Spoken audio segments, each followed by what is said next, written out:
Kira Winters woke at 4 in the morning knowing she had exactly 12 hours before they expected her to die. The culling began at noon, and the statistics she'd memorized over 9 years of dreading this day told her everything she needed to know about her chances. 17 Omegas dead out of 41 who'd entered the arena over the past 22 years. 41.5% mortality rate.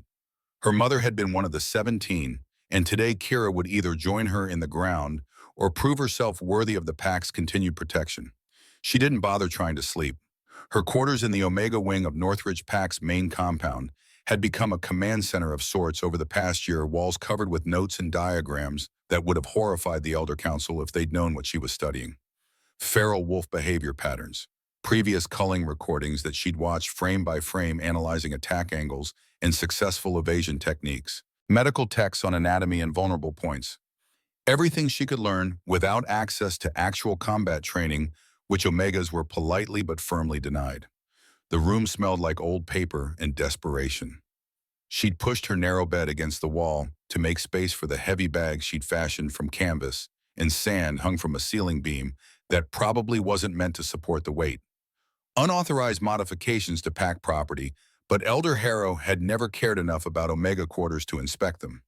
That indifference had given her a year to train her body for something it was never supposed to survive. Kira rolled off the thin mattress and began her morning routine. 200 push-ups broken into sets of 50 because her arms still weren't strong enough for more.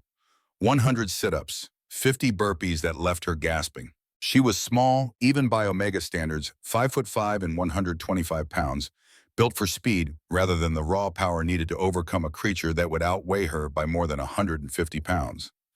The military manuals she'd stolen from the pack library and hidden under her floorboards had been clear about asymmetric warfare. When you're smaller and weaker, you make the enemy commit mistakes. You inflict cumulative damage. You outlast rather than overpower. The bruises on her ribs throbbed with each sit-up. 4 weeks ago, she'd been pushed down the main compound stairs by one of Elder Delgado's enforcers. An accident, they'd said. 20 witnesses had seen her trip. 3 weeks ago, a training equipment rack had fallen near her during Omega conditioning exercises, the sprained ankle taking a week to heal properly. 2 weeks ago, she'd fallen from a ladder while organizing archive shelves, the mild concussion leaving her dizzy for 3 days. 3 accidents in 4 weeks, each leaving injuries that would degrade her combat readiness by measurable percentages. Kira finished her exercises and stood in front of the cracked mirror mounted above her wash basin. Sweat plastered dark hair to her forehead. Her mother's eyes looked back at her from the glass amber with flecks of gold that caught morning light filtering through the single window. Rachel Winters had been a researcher brilliant with numbers and patterns, comfortable with data in ways that made other wolves nervous. She'd been gentle and kind and utterly unsuited for combat with a feral wolf, which hadn't mattered at all when the Elder Council scheduled her culling 9 years ago. The photographic memory Kira had inherited from her mother was both gift and curse.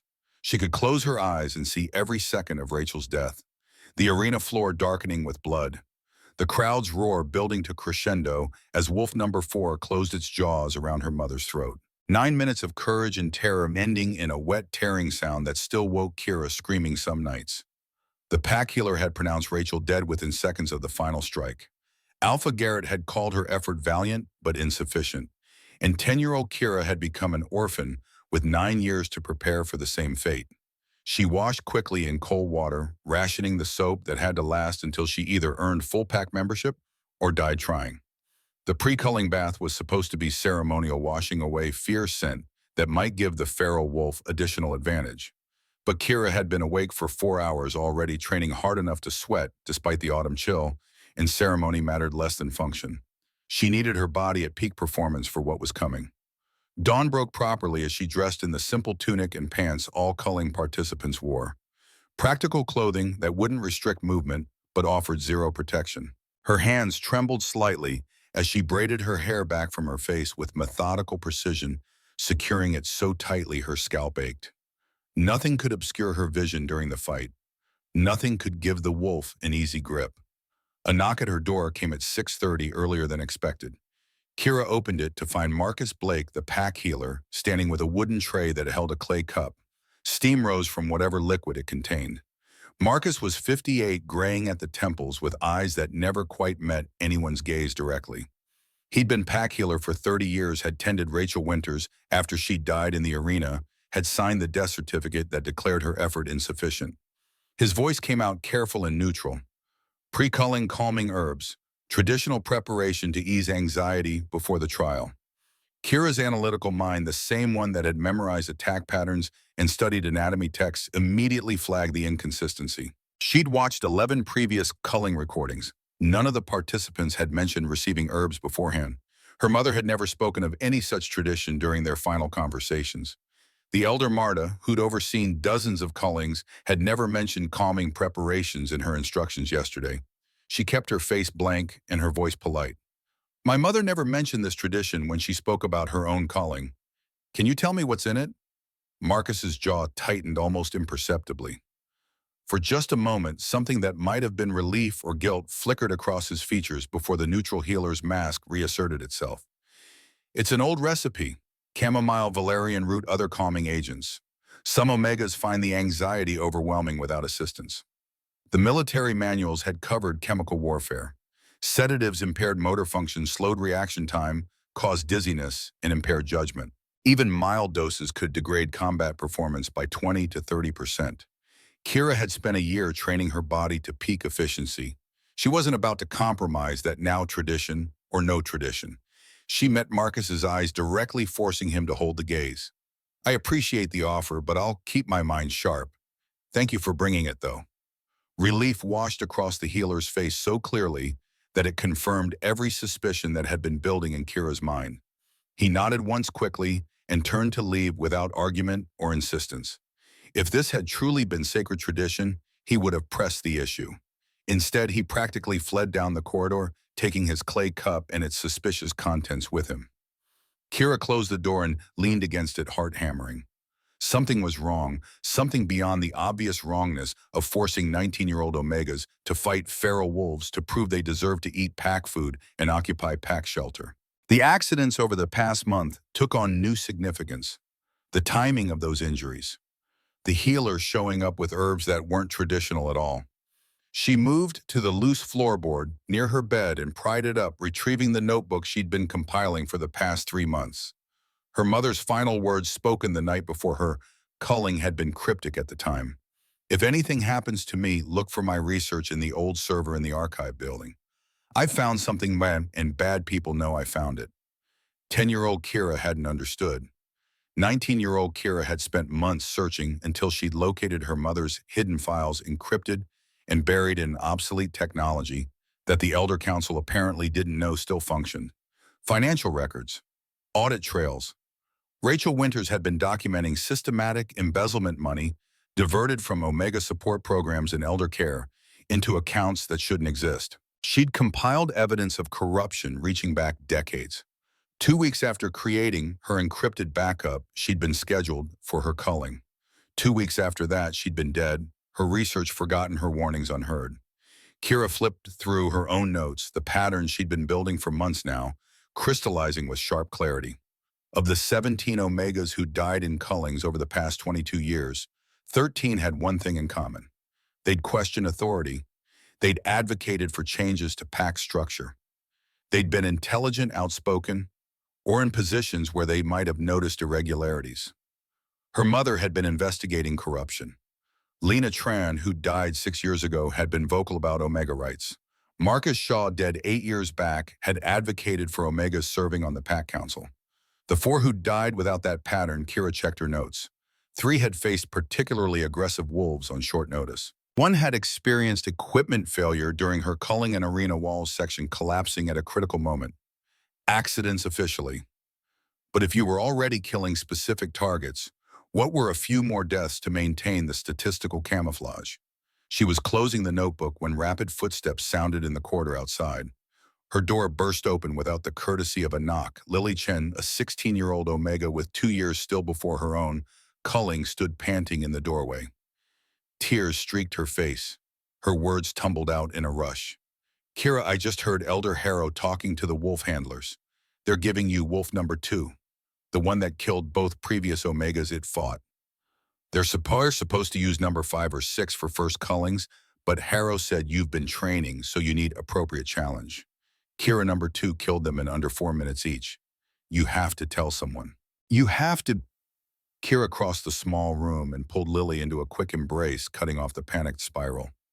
Breathe. I know they're not playing fair. I've known for months that something was wrong with how cullings are conducted. But Lily, there's nothing I can do about it now, except survive anyway. The younger Omega pulled back, searching Kira's face. How can you be so calm? They're trying to kill you. The words hung in the air between them, crystallizing the suspicion into certainty. They're trying to kill you, not test you, not measure your worth. Kill you. The distinction mattered more than anything else in the world right now. If this was a test, she could approach it with the discipline and preparation she'd spent a year developing. If this was an execution, she needed to fight like her life depended on it, because it absolutely did. Kira's voice came out steady despite the fear coursing through her veins. Then I'll survive to prove them wrong. And after I do, I'm going to find out exactly why they wanted me dead. Now go back to your quarters before someone notices you here. If they're willing to target me, I don't want them targeting you for helping me. Lily left reluctantly, glancing back twice before disappearing down the corridor. Kira closed and locked the door, then returned to her notebook. She tore out the pages with her mother's financial evidence and the pattern analysis of culling deaths, folding them small enough to fit into her boot. If she died today, she wanted someone to find this eventually. If she survived, she'd need the evidence for what came after. The morning crawled toward noon with agonizing slowness. At 10, Elder Marta arrived with the official pre-culling meal: bone broth, fresh bread, dried venison, foods that provided energy without sitting heavy in the stomach. Marta's expression remained as neutral as it had been for every culling she'd overseen in her 76 years. She'd watched 17 Omegas die and 24 survive, and none of it seemed to touch her anymore. She set the tray on Kira's small table with efficient movements. Eat. The culling begins at noon. You have 2 hours to prepare yourself mentally and physically. Use them wisely. Kira forced herself to meet the old woman's eyes. My mother, when she went through the culling 9 years ago, was she given calming herbs beforehand? Marta's weathered face showed nothing, but she took a moment too long to answer. Your mother was brave. She prepared the way all Omegas prepare. What happened was unfortunate, but not a failure of courage. Not an answer, an evasion. Kira filed it away with everything else that wasn't adding up. Thank you for the meal. The old woman left without another word.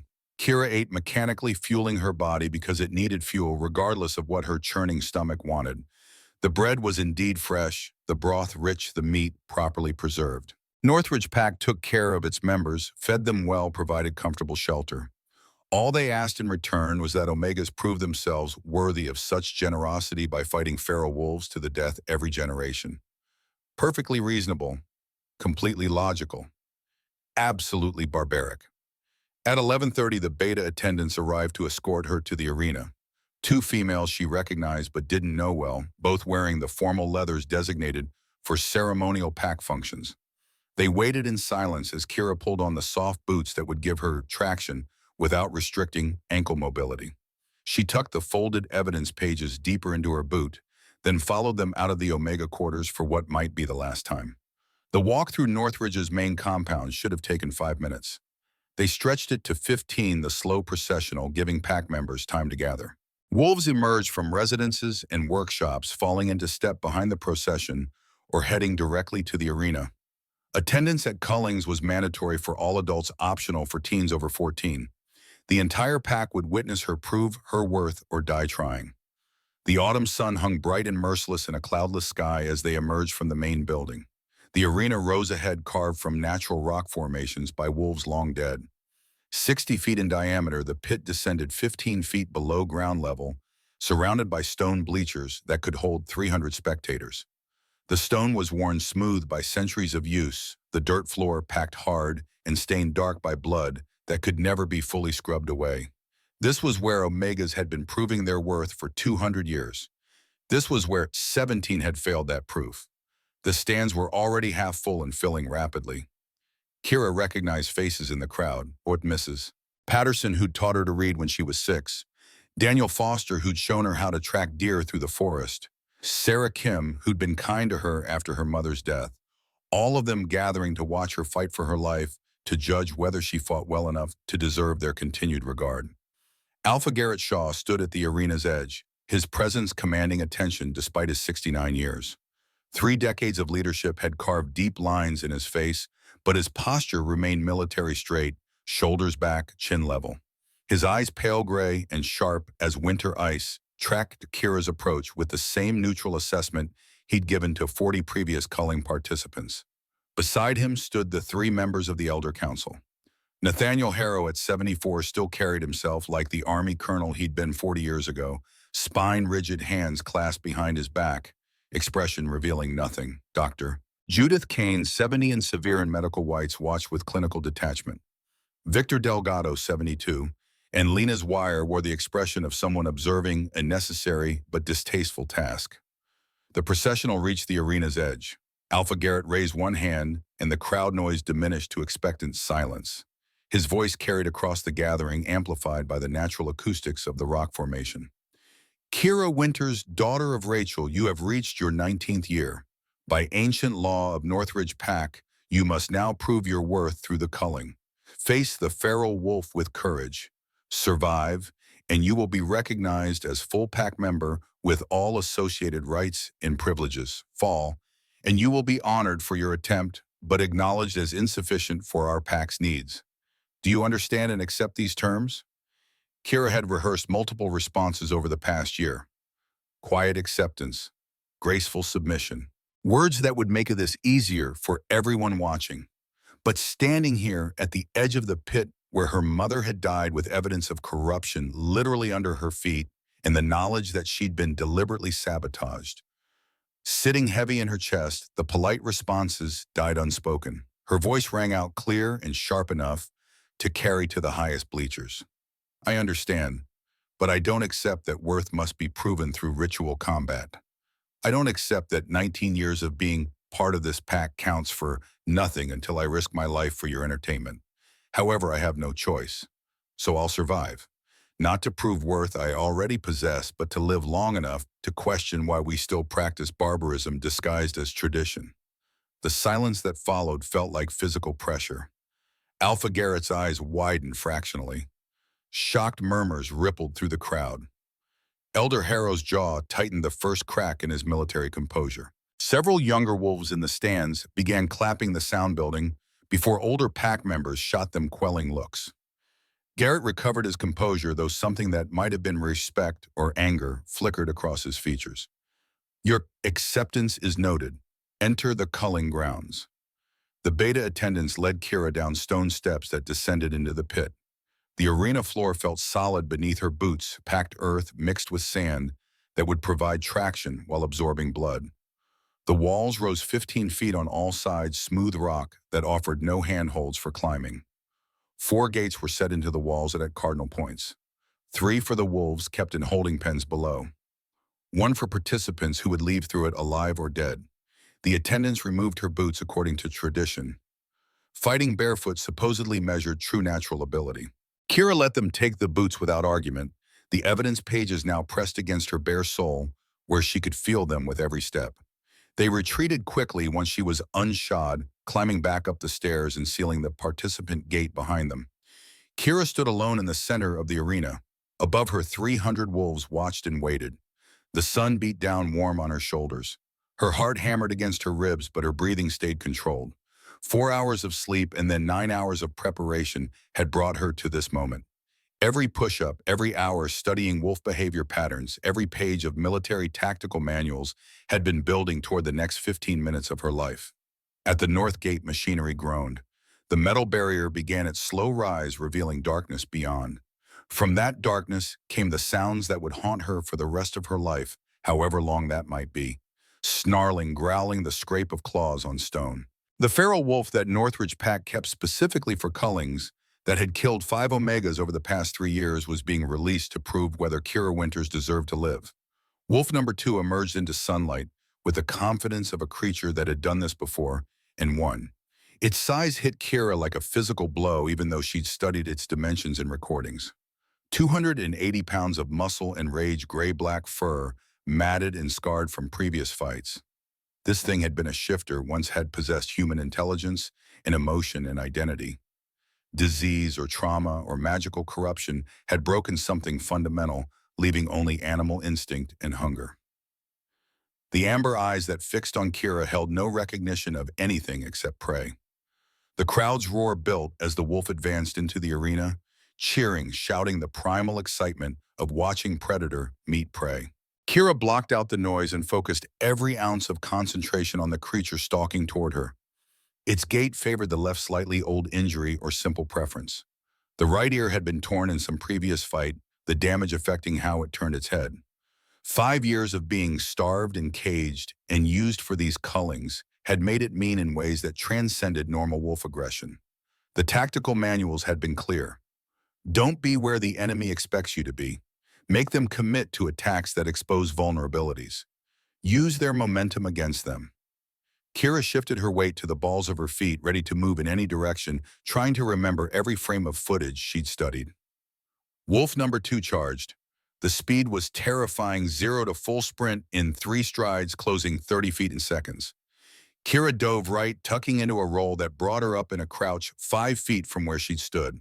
The wolf's claws scraped the spot she'd occupied, the creature's momentum carrying it past. But it had done this dance before. It corrected mid-stride, swinging back toward her with its right paw leading. Kira got her left forearm up in instinctive defense. The claws connected with enough force to knock her sideways, 3 parallel cuts opening from wrist to elbow. Pain bright and sharp. Blood immediate and warm. The crowd gasped in unison. First blood drawn in under 30 seconds. She scrambled back, creating distance, her analytical mind overriding the pain receptors to assess damage. 3 lacerations deep but not arterial. Left arm function compromised but not eliminated. The wolf would know she was injured. Now would smell blood, would press harder. And it did. The next charge came faster, the wolf having measured her speed and reactions. Kira tried to dodge left, but the creature anticipated, adjusting its angle to cut her off. Its shoulder slammed into her chest with the force of a battering ram. The impact drove air from her lungs and lifted her off her feet. She hit the arena floor hard, the packed earth doing nothing to cushion the landing. The wolf was on top of her instantly, 280 pounds of killing machine pinning her down. Jaws snapped at her throat, missing by inches as Kira twisted desperately. Hot breath reeked of old meat and captivity. Saliva dripped onto her face. She got both hands against its chest, trying to create space, but the strength differential was absurd, like trying to bench press a truck. The military manuals had covered this too. When overpowered, target vulnerabilities. Eyes, throat joints. Kira raked her fingers toward the wolf's face, aiming for those amber eyes. Her nails connected with the left eye socket, digging in with desperate force. The wolf jerked back, more from surprise than pain, giving her the half-second she needed. She rolled, sacrificing skin to the claws that scraped across her back, 4 parallel cuts from shoulders to waist. More pain, more blood, but she was mobile again. Distance meant survival. Staying pinned meant death. Kira made it to her feet, breathing hard, left arm useless and dripping back, screaming but alive. The wolf shook its head, the left eye watering from her strike. Not blinded but irritated. Angry. It had expected easier prey. 3 minutes elapsed, 17 still to go if she could somehow last that long. The crowd noise had changed from excited anticipation to something more uncertain. Omegas weren't supposed to fight back this effectively. They were supposed to evade and hope, and eventually die, or occasionally miraculously survive through luck. Kira was making the wolf work for every strike, and the novelty of genuine resistance was either entertaining or disturbing, depending on who was watching. In the viewing box, Elder Harrow leaned forward slightly. Dr. Kane's expression had shifted from clinical detachment to something that might have been concern. Victor Delgado stood motionless, but his hands had formed fists behind his back. The wolf circled wary, now reassessing. Kira mirrored its movement, keeping the maximum distance the arena allowed. Her back injuries were bleeding heavily, the warm wetness spreading across her tunic. Her left arm hung mostly useless, the forearm cuts deeper than she'd initially realized. But she'd hurt the wolf too, that strike to its eye, making it favor rightward turns. She'd been watching recordings of Wolf Number 2 for months. It had killed both previous opponents with the same tactic, pinning them against the arena wall and eliminating their escape routes before going for the throat. Once cornered, the Omegas had panicked, and panic against a feral wolf was death. Kira needed to keep moving, keep the wolf in the center, where she had room to evade. The next exchange came when the wolf feinted left and struck right, learning from her previous dodges.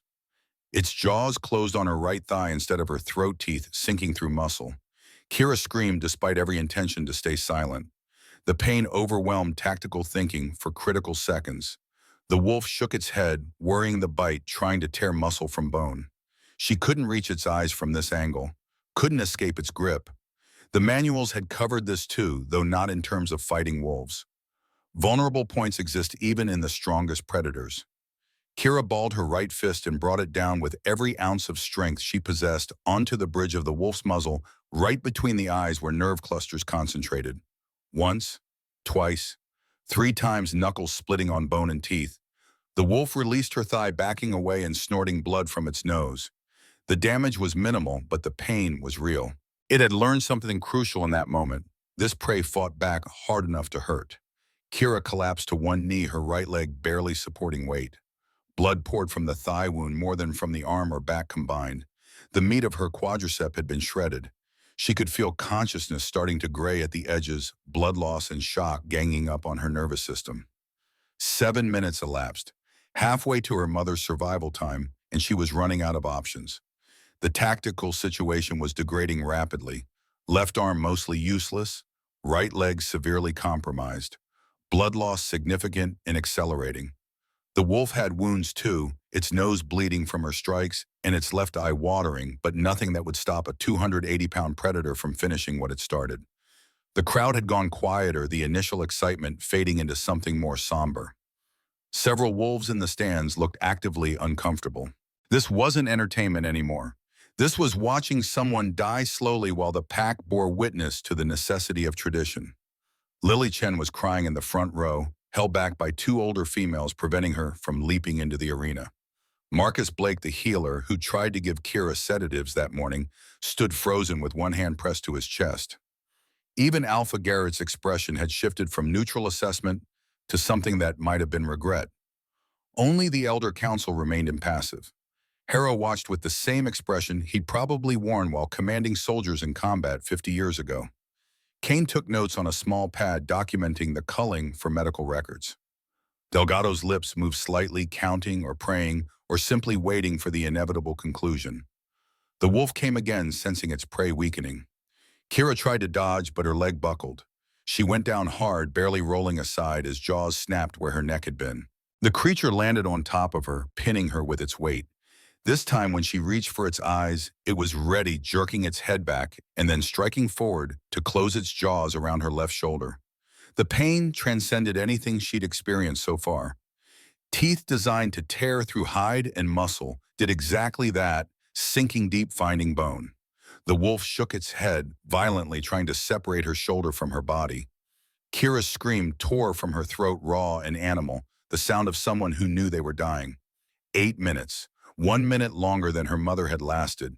Kira's vision was darkening, blood loss and shock finally overwhelming her body's ability to compensate. The wolf released her shoulder and repositioned, going for her throat, finishing this the way it had finished 5 others before her. And then something changed. The crowd's noise shifted from somber observation to shocked confusion. The wolf released Kira's shoulder, distracted by something beyond the arena. Kira's failing consciousness couldn't process what was happening until a figure leaped from the stands into the pit, shifting mid-jump from human to wolf form, in a blur of motion too fast to track. The newcomer landed between Kira and the feral wolf with the grace of someone who'd made such leaps 1,000 times before. This wolf was massive, easily 350 pounds, with midnight black fur that seemed to absorb light. The amber eyes held intelligence that the feral lacked awareness and calculation and absolute authority. Even half-conscious from blood loss, Kira felt the weight of the presence radiating from this creature. AlphaKing power, unmistakable and overwhelming, turning the air itself heavy with dominance. Wolf number 2 froze every instinct, recognizing a superior predator. The feral wolf had no humanity left, but animal survival instinct remained. It backed away slowly, body language shifting from aggressive hunter to wary prey. The black wolf growled, the sound resonating through the arena and into Kira's chest cavity. A warning, a command. The feral wolf had killed 5 Omegas, but none of those victories mattered now. It turned and fled toward its holding pen gate, submitting completely. The black wolf shifted to human form with the same fluid speed. The man stood 6'3", powerfully built, beneath clothes that had somehow survived the transformation. Salt and pepper hair, amber eyes that retained their wolf glow, a face carved by 47 years of leading packs and making impossible decisions. His presence filled the arena the way the sun filled the sky, undeniable and absolute. Cole Brennan Alpha, king of the Pacific Northwest Territories, knelt beside Kira with movements that were somehow both urgent and controlled. The moment his hands touched her injured shoulder to assess the damage, something fundamental shifted in the fabric of reality. The mate bond snapped into place with force that transcended pain and blood loss and approaching death. Recognition, destiny, the universe rearranging itself to declare that these two wolves were meant for each other. Kira felt it through the haze of shock, a connection that burned through her nervous system with electrical intensity. Her amber eyes met his and saw the same recognition reflected back. He'd felt it too. Fate had declared them mates in the middle of her dying in an arena while 300 witnesses watched. His voice was urgent but steady, pitched for her ears alone despite the absolute silence that had fallen over the crowd. "You're badly injured. Don't try to move. I'm going to carry you to the healers. You're safe now. The fight is over." Kira's vocal cords barely functioned, voice emerging as a whisper that somehow carried meaning. "You shouldn't have stopped it. Tradition demands completion." Something fierce and protective flashed through his expression, the AlphaKing's authority translating into words that were both command and promise. "Tradition can burn to ashes before I watch it kill you. I'm AlphaKing Cole Brennan, and I'm declaring this butchery ended. Now be quiet and let me help you." He lifted her with a care that belied his obvious strength, cradling her in arms that had probably carried wounded soldiers through combat zones decades ago. The movement sent fresh agony through her shredded shoulder and leg, but Kira bit down on the scream. She'd survived 11 minutes against Wolf number 2. She'd injured it, made it bleed, proven she could fight. And now the AlphaKing himself was carrying her out of the arena while the mate bond sang between them like a live wire. Alpha Garrett's voice cut through the stunned silence, confusion and outrage mixing in equal measure. "What have you done? You dare interfere in our sacred traditions. This is outrage beyond measure." Cole didn't break stride, carrying Kira toward the participant gate while his response echoed across the arena with the weight of absolute authority. The outrage is forcing 19-year-olds to fight feral wolves to prove they deserve to live. The outrage is maintaining tradition that kills 40% of participants. The outrage is treating pack members as expendable entertainment rather than protecting them as leadership demands. As AlphaKing, I have authority over all packs in my territories, including Northridge. Consider the culling officially abolished. The crowd erupted in chaos. Some wolves cheered, mostly younger pack members and Omegas who'd been dreading their own future cullings. Others shouted protest traditionalists, seeing their way of life dismantled by outside authority. Everyone shocked by the unprecedented interference. But Cole ignored them all, carrying Kira up the stone steps and toward the pack compound, where healers could treat injuries that would have been fatal without intervention. Kira clung to consciousness through sheer stubbornness, her analytical mind trying to process everything happening while her body screamed for unconsciousness. The AlphaKing had felt the mate bond. He'd stopped her culling. He'd declared the tradition abolished. The implications were staggering, but they could wait. Right now, staying alive mattered more than anything else. Blood dripped in her wake, leaving a trail across stone and dirt. Her vision grayed at the edges, consciousness slipping despite her best efforts. The last thing she heard before darkness finally claimed her was Cole's voice, still carrying that absolute certainty that made his commands feel like laws of physics rather than mere suggestions. "Someone bring Marcus Blake to the medical facility immediately and seal the Elder Council quarters. No one enters or leaves until I've had time to investigate exactly why that Omega was matched against Northridge's deadliest feral wolf." Then consciousness fled entirely, taking pain and fear and confusion with it. Kira's last coherent thought was wondering whether she'd wake up at all, and if she did, what world she'd be waking into. The mate bond continued singing in her blood, even as darkness swallowed everything else. A connection that apparently survived consciousness itself, anchoring her to the AlphaKing who'd saved her life. Kira surfaced from unconsciousness in fragments, pain first radiating from her shoulder in waves that made breathing difficult. Then voices low and urgent, discussing sutures and blood loss and tissue damage. The astringent smell of antiseptics, cold metal beneath her back. Someone's hands working on her injuries with practiced efficiency that hurt despite obvious attempts at gentleness. She forced her eyes open. White ceiling tiles came into focus, water-stained in one corner. The medical facility occupied the packed compound's east wing rooms that smelled perpetually of herbs and bandages and the metallic tang of blood. Nate Torres, a man she didn't recognize, worked on her shoulder with steady hands, dark hair pulled back from a face that carried the weathered look of someone who'd treated combat wounds before. His movements had the precision of military medical training, not just pack healer experience. Cole stood 3 feet away watching the treatment with arms crossed, an expression carved from stone. The mate bond hummed between them like a taut wire, awareness of his presence transcending physical proximity. Kira could feel his contained fury, his carefully controlled concern, the weight of authority he carried like a second skin. Their eyes met, and something passed between them that needed no words. Nate's voice came without looking up from his work. Shoulder wound is deep, but didn't sever major vessels. You're phenomenally lucky. Back lacerations require 47 stitches. Thigh wound cut through muscle but missed the femoral artery by less than an inch. Blood loss significant, but not immediately lethal if we work fast.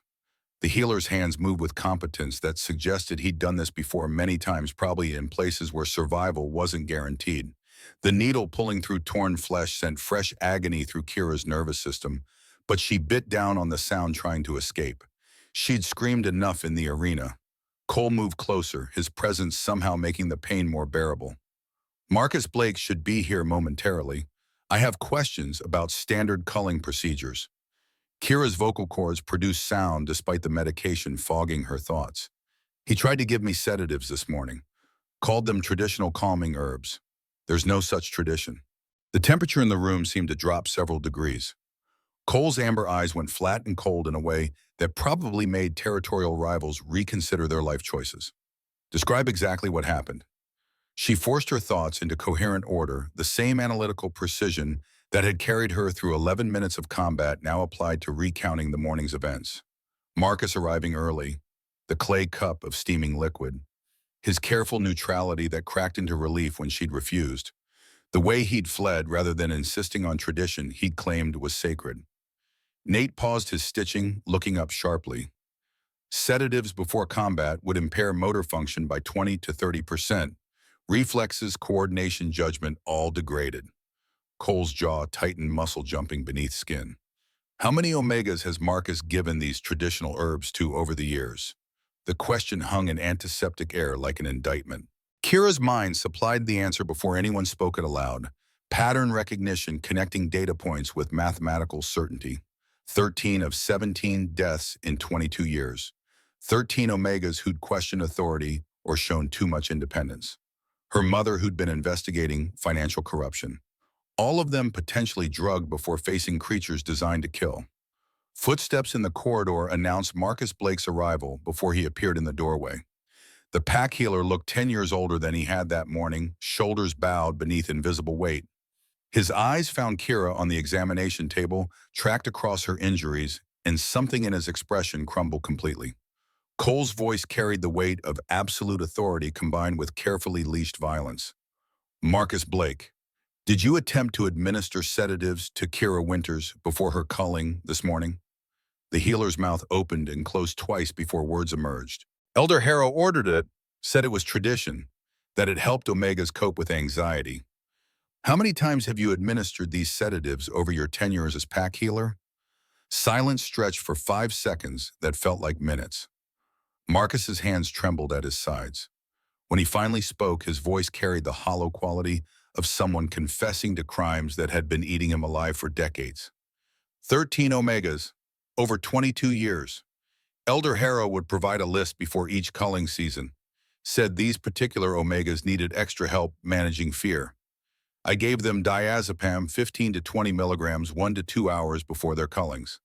His gaze fixed on Kira, tears tracking down weathered cheeks. Your mother was one of them, Rachel Winters. Elder Harrow said she'd been asking too many questions about pack finances while causing disruption. He said the calming herbs would help her perform better. But I knew. Every time I gave those herbs, I knew what I was doing. The confession detonated in the small room like a grenade. Nate's hand stopped moving on Kira's shoulder.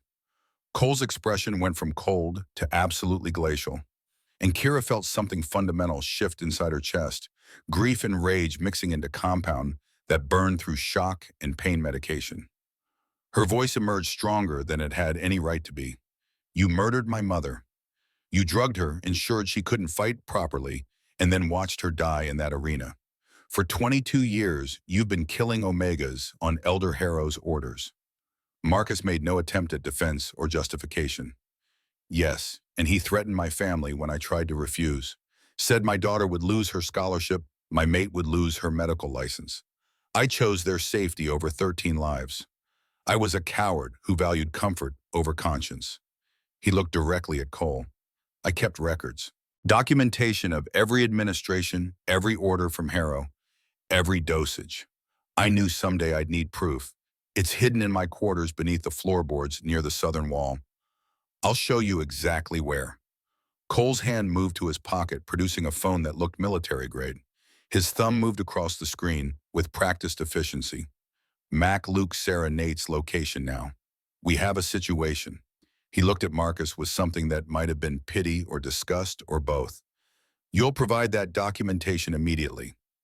And Marcus, you understand you're confessing to 13 counts of accessory to murder. I understand. I've understood for 22 years. The healer's shoulders sagged further. But Elder Harrow didn't work alone. Dr. Kane provided the drug's falsified autopsy reports. Victor Delgado handled logistics, made sure the right Omegas faced the right wolves. This wasn't one man's conspiracy. The entire Elder Council has been using the culling as assassination program. Kira's analytical mind processed implications while Nate resumed stitching her shoulder. 13 targeted killings over 22 years. Financial corruption her mother had discovered. A system that had functioned smoothly for decades because no one questioned tradition. Elder Council wielding absolute authority over which Omegas lived and died, using feral wolves as untraceable weapons. The door opened again, admitting 3 wolves who moved with military precision that matched Cole's bearing. The Asian man in his 40s carried himself like someone comfortable with explosives and close-quarters combat. The woman with sharp features and sharper eyes assessed the room's occupants with the speed of someone trained in threat evaluation. The second man, lean and observant, focused on Marcus with the intensity of a predator identifying prey. Cole's introductions were economical. Mac McAllister, demolitions and tactical. Sarah Mitchell, Charlie Company lead. Luke Carson, intelligence. This is Kira Winters, who survived 11 minutes against Wolf number 2 after refusing sedatives that would have gotten her killed. And Marcus Blake, who just confessed to 22 years of drugging Omegas before their cullings on Elder Council orders. Sarah's expression went through several calculations in rapid succession. Systematic assassination program disguised as tradition. That's elegant and horrifying. Mac's voice carried the rasp of too many years around explosive compounds. How many total deaths in that time frame? 17, Kira said, her voice gaining strength as shock receded and rage took its place. 13 were sedated. I'd bet the other 4 were sabotaged differently. Equipment failures, aggressive wolves, shortened preparation times. Luke moved closer to Marcus, studying him with the focus of someone who'd conducted hundreds of interrogations. You kept records. Smart. Why? Marcus met his gaze without flinching. Because I knew I was committing murder. Because I hoped someday someone would stop it. Because documentation was the only way I could live with myself. He pulled keys from his pocket, hands still trembling. My quarters are in the healer's wing, second door on the left. Everything is under the southern floor panel. Journals, correspondence with Harrow dosage logs. 22 years of evidence. Sarah nodded once to Luke, who departed immediately with Marcus in tow. Mac moved to the window, positioning himself where he could observe the courtyard and potential approaches. Sarah remained by the door, hand resting casually near the sidearm holstered at her hip. The efficiency of their movements spoke to years of working together in situations where seconds mattered. Cole's attention returned to Kira. How did you know to refuse the sedatives? Pattern recognition. I've spent 9 years studying culling recordings, analyzing survival rates, tracking which omegas lived and died. When Marcus showed up with herbs my mother never mentioned, it flagged as inconsistent. She paused while Nate tied off another suture, the pain sharp enough to steal breath. I've been compiling evidence for 3 months. My mother's financial research, the correlation between omega deaths and authority questioning the statistical improbability of random deaths clustering around specific behavioral profiles. The mate bond carried approval through its connection, Cole's respect for her analytical approach tangible despite physical distance. Where is this evidence? Pages folded in my boot. I wore them into the arena in case I died. Wanted someone to find them eventually. The admission felt both paranoid and prescient now. She'd known something was wrong. She just hadn't known how deep the corruption ran. Mac retrieved the boots from where attendants had left them, extracting folded papers with care that suggested he understood their significance. He handed them to Cole, who spread them across a nearby table. His expression darkened as he scanned Rachel Winter's financial documentation and Kira's analysis of culling deaths. Your mother was documenting embezzlement. $2.3 million over 20 years diverted from Omega programs and elder care. Cole's voice carried the flat tone of someone cataloging evidence for prosecution. She compiled this 2 weeks before her culling. She was murdered to silence her. The words hung in air thick with antiseptic and fury. Kira had suspected as much, but hearing it stated as fact by the AlphaKing himself made it real in ways that shattered something fundamental. Her mother hadn't died because she was weak or unprepared. She'd died because she'd been brilliant and thorough and had discovered crimes that threatened powerful wolves. Nate finished the last suture on Kira's shoulder, his hands moving to bandage the wound with layers of gauze and medical tape. You're going to need weeks to heal properly. The muscle damage was severe. Physical therapy will be necessary to restore full range of motion. Sarah's phone buzzed on. She glanced at the screen, expression shifting to something harder. Luke found Marcus's documentation. Says there are detailed logs for all 13 sedation cases, including specific orders from Harrow, citing reasons like questioning financial oversight and advocating for Omega Council representation. This is premeditated murder, multiple counts.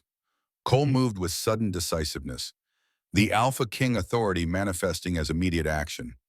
Max secure Elder Council quarters, all 3 members confined pending investigation. Use whatever force necessary, but prefer non-lethal options. Sarah, I need you coordinating evidence collection. Everything related to cullings over the past 22 years. Medical records, financial documents, communications, chain of custody matters. This needs to be airtight for tribunal. He looked at Nate. Can she be moved? The medic assessed Kira with professional detachment. Not recommended for at least 24 hours. She's lost significant blood tissue trauma. Is extensive infection risk is high. Moving her now could tear sutures and restart bleeding. Then we establish security here. Sarah post guards, 2 inside, 2 outside. If Elder Council has been killing Omegas for 2 decades, they won't hesitate to eliminate witnesses. Cole's gaze found Kira again, the mate bond pulsing with protective intensity that transcended logic. You survived your culling. You refused their sedatives. You identified their conspiracy. That makes you the greatest threat they've faced in 22 years. The implications crystallized with terrifying clarity. The accidents over the past month suddenly made perfect sense. They'd been trying to injure her before the culling degrade her combat readiness through supposedly random incidents. When that hadn't worked, they'd assigned her Wolf number 2 and attempted the sedatives. And when she'd survived anyway, they'd likely moved to more direct methods. Footsteps approached rapidly in the corridor. Luke appeared with a banker's box filled with notebooks and loose papers, Marcus trailing behind, looking like a man walking to his execution. The investigator's expression carried grim satisfaction. It's all here. Harrow's journals documenting which Omegas needed correction through culling. Kane's medical notes on dosages and expected outcomes. Delgado's logistics, planning for wolf selection and arena preparation. They kept records of everything. Mac returned from the opposite direction, his radio crackling with reports. Elder quarters secured. Harrow and Kane confined without incident. Delgado's quarters were empty. Looks like he cleared out fast. Security says he hasn't been seen since the culling ended. Cole's jaw tightened. He's running. Probably has escape plans established. Luke, I need you coordinating search efforts with Garrett's security forces. Delgado's former Air Force intelligence, he'll know how to disappear, but he can't have gotten far in 40 minutes.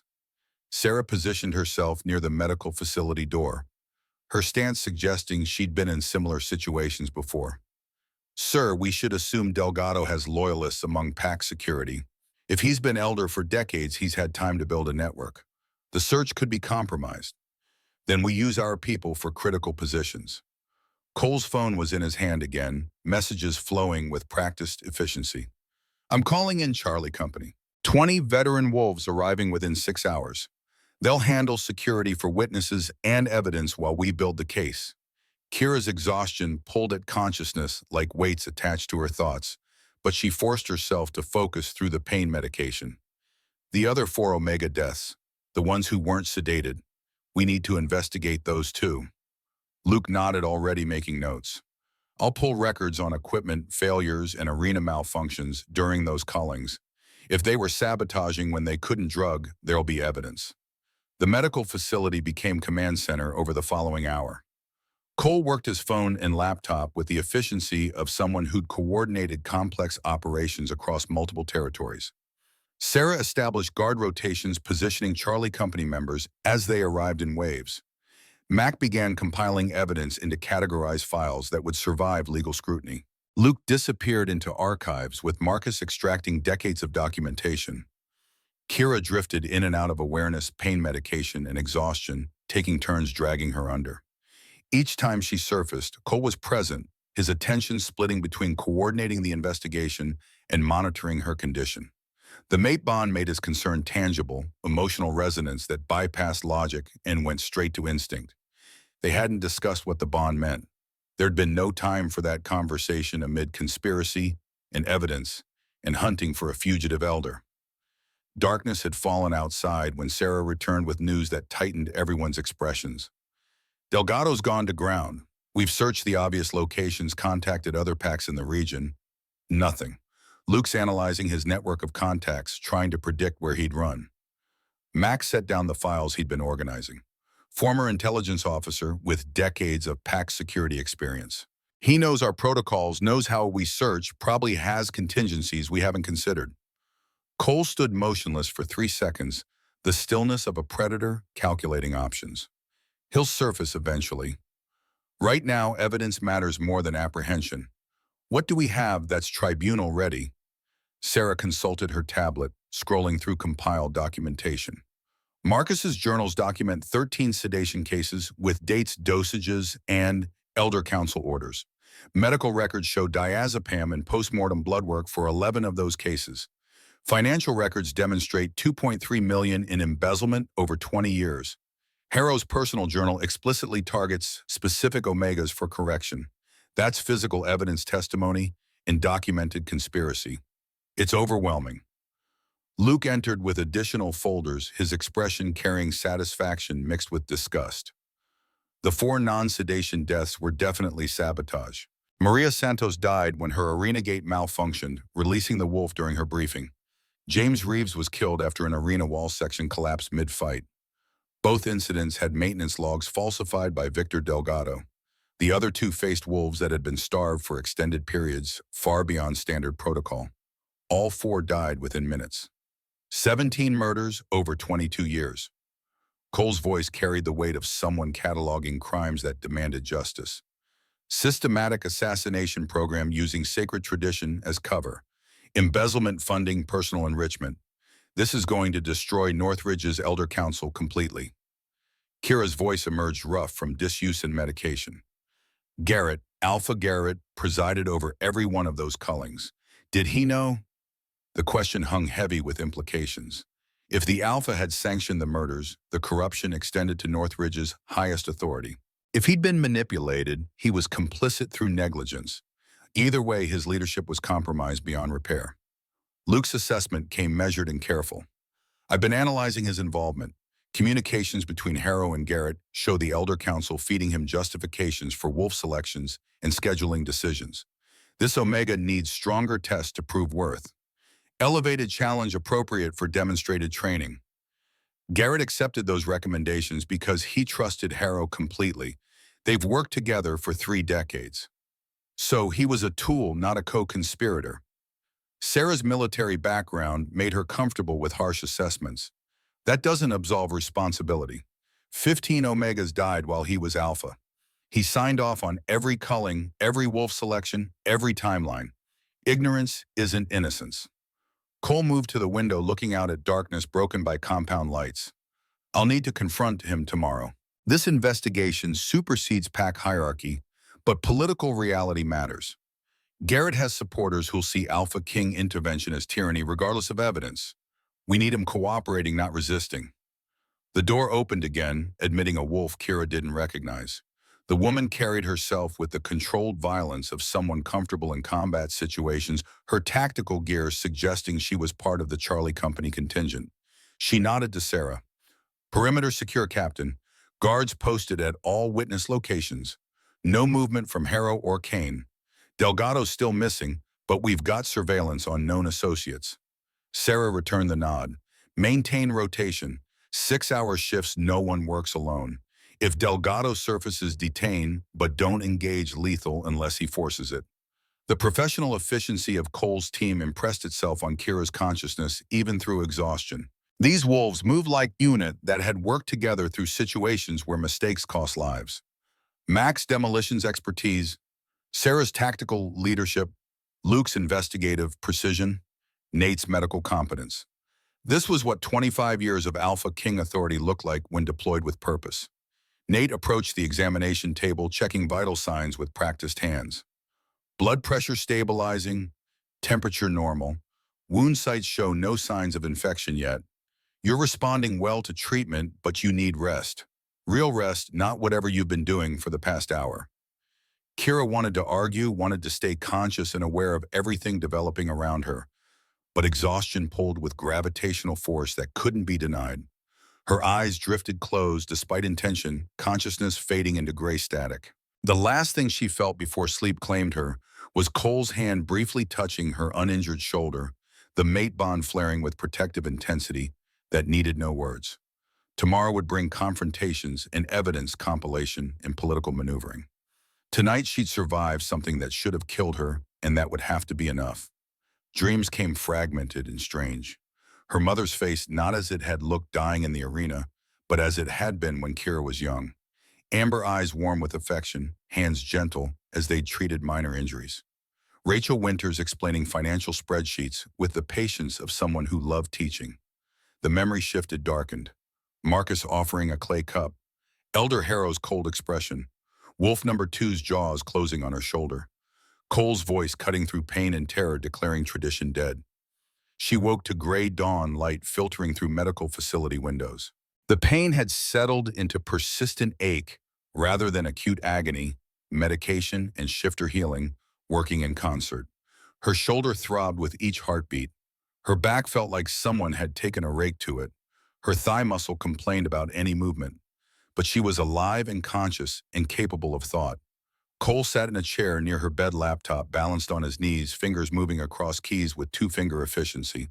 He looked up as her eyes opened, something flickering across his expression that the mate bond translated as relief mixed with determination. How do you feel? Kira assessed herself with clinical detachment. Like I fought a 280-pound feral wolf and lost most of the exchanges. But alive. That's more than 17 other Omegas got. She pushed herself upright despite Nate's immediate move to assist. What's happened while I was unconscious? Luke finished compiling evidence from elder quarters and archives. We have documented proof of 13 sedation murders, 4 sabotage murders, and systematic embezzlement. Harrow's journal alone is damning enough for execution under territorial law. Cole set the laptop aside, giving her his full attention. Sophia Reed, my legal counsel, arrives this afternoon. She'll prepare tribunal proceedings. This goes to judgment within 72 hours. Delgado. Still missing, but Luke identified his network. Approximately 35 wolves loyal primarily to him rather than to Garrett or pack structure. If he resurfaces, he'll have support. That makes him dangerous. Kira processed implications with the same analytical approach that had kept her alive in the arena. He knows you have evidence. He knows the conspiracy is exposed. What does he gain by hiding? Cole's expression suggested he'd been asking himself the same question. Time. Opportunity to destroy evidence we haven't found yet. Chance to coordinate with remaining loyalists. Or he's planning something more direct. Eliminating witnesses would damage our case, even if it wouldn't destroy it entirely. The threat hung unspoken between them. Kira had become the witness who'd survived specifically because she'd refused sedatives. Her testimony would be devastating to any defense the Elder Council mounted. If Delgado wanted to protect his co-conspirators or himself, removing her was logical tactical decision. Sarah appeared in the doorway, tablet in hand. Sir Garrett is requesting audience. Says it's urgent. Cole stood the motion carrying a military precision that probably predated his time as AlphaKing.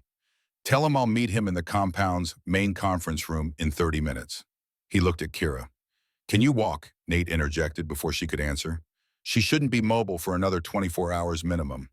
The thigh wound in particular needs time to stabilize. I can walk. Kira swung her legs off the examination table, ignoring the immediate protest from damaged muscles. If we're discussing Northridge's future, I'm not doing it from a hospital bed.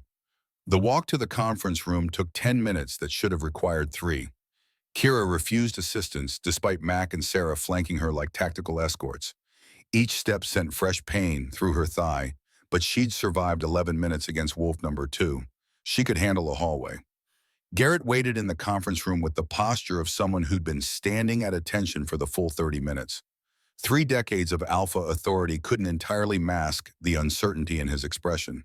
He looked older than he had yesterday, the weight of 17 deaths in 22 years of manipulation aging him overnight. Cole didn't offer pleasantries or comfortable openings. You presided over 15 murders disguised as Cullings. I need to know whether you were architect or tool. Garrett's military bearing cracked shoulders sagging beneath accusation and guilt. I was fool. Nathaniel Harrow has been my mentor since before I became Alpha. When he recommended specific omegas for culling, citing behavioral concerns, or need for stronger tests, I trusted his judgment. When he suggested wolf selections and scheduling, I deferred to his experience. For 30 years, I believed I was preserving tradition that kept our pack strong. But I was executing his assassination program. Did you know about the sedatives? No, if I'd known Marcus was drugging omegas before their cullings. Garrett's hands formed fist knuckles white with tension. Rachel Winters, Kira's mother, she was asking questions about pack finances weeks before her culling. Harrow told me she was causing disruption, that proceeding on schedule rather than delaying would demonstrate pack stability. I agreed because I trusted him. If she was sedated, if she died because I authorized her culling while she was investigating corruption, his voice broke completely.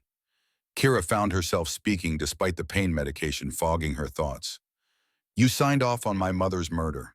Whether you knew the mechanism doesn't change her being dead. 15 Omegas died while you were Alpha. You don't get to claim innocence through ignorance. Garrett met her gaze directly, not flinching from the accusation. You're right, I'm responsible, even if I didn't know the full scope. Those 15 deaths happened under my authority with my approval. I should have questioned the mortality rate, should have investigated when intelligent, capable Omegas died in cullings, should have wondered why certain behavioral profiles correlated with death. I failed every Omega who trusted pack leadership to protect them. The admission hung heavy with genuine remorse. Cole's expression remained neutral, assessing whether Garrett's guilt was performative or authentic. Will you cooperate with the investigation and testify at tribunal? Yes, whatever you need. Documents, testimony, access to pack records. If Harrow used me as weapon, I'll help you prove it. Garrett straightened, some of his alpha authority reasserting itself. But Cole, you need to understand, many pack members genuinely believe in the culling's necessity. They see your intervention as outside tyranny, destroying tradition. Bishop Harold is organizing the traditionalists, approximately 80 wolves who oppose investigation regardless of evidence. If this goes badly, you could face organized resistance. Sarah's tactical assessment came immediate and clinical. Iwadi traditionalists plus Delgado's 35 loyalists is 115 opposition forces out of 250 total pack. That's substantial. Mac leaned against the wall, arms crossed. What's their capacity for violence? Are we talking protests or actual combat? Garrett considered carefully. Bishop's faction will protest peacefully. They're traditionalists, not revolutionaries. But Delgado's loyalists are different. Former military, current security forces, wolves who believe in his leadership above pack structure. If Delgado gives the order, they'll fight. Cole absorbed the information with the calm of someone who'd commanded troops through hostile territory. Then we prepare for both scenarios. Peaceful tribunal with maximum security or armed conflict if Delgado forces it. Charlie Company handles critical security. Your loyal forces maintain perimeter. We proceed with justice regardless of opposition. The meeting continued for another hour, establishing protocols and timelines and evidence procedures. Kira absorbed information through increasing pain and exhaustion, her analytical mind cataloging details even as her body demanded rest. By the time Cole dismissed Garrett, her vision had started graying at the edges. Nate appeared at her shoulder with the timing of someone who'd been monitoring from outside. Back to medical facility.